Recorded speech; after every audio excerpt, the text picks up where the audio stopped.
కార్తీక దీపం 2 సీరియల్ ఈరోజు ఎపిసోడ్లో దీప మెడలో తాళి తెంచడంపై జ్యోత్స మీద కోప్పడుతుంది పారిజాతం. అది చేయాల్సింది నువ్వు కాదు మీ బావ.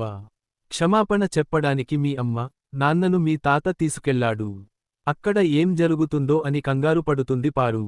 ఇంతలో శివనారాయణ వాళ్ళు వస్తారు. కండిషన్ పెట్టాడు.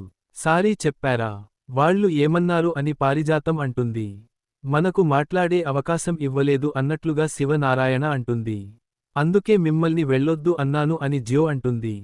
పిల్లలతో పాటు వాళ్ల తలరాత కూడా కనుంటే బాగుండేది అని దశరథ్ అంటాడు. బావ ఏమైనా అన్నాడా అని జ్యో అంటే, చాలా అన్నాడు. కండిషన్ పెట్టాడు శివనారాయణ చెబుతాడు. జరిగిన తప్పుకు పరిహారంగా కండిషన్ పెడతాను.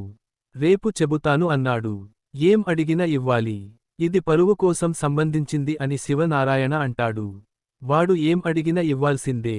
అలాంటి పరిస్థితి తీసుకొచ్చారు అని కోపంగా సుమిత్ర వెళ్ళిపోతుంది. దీప కాళ్ళు నిన్ను పట్టుకోమంటాడేమో అని పారు అంటే అది చచ్చినా చేయను అని జ్యో అంటుంది. ఊహించేది నేనెందుకు అడుగుతా, అది కూడా కాకపోవచ్చు. అసలు మన అంచనాలకు అందితే వాడు కార్తీక్ గాడు ఎందుకు అవుతాడు అని పారిజాతం అంటుంది. మరోవైపు జరిగింది అంతా దీప ఆలోచిస్తుంది. ఇక్కడ నిద్ర పట్టట్లేదు అని నానమ్మ దగ్గరికి వెళ్తుంది శౌర్య.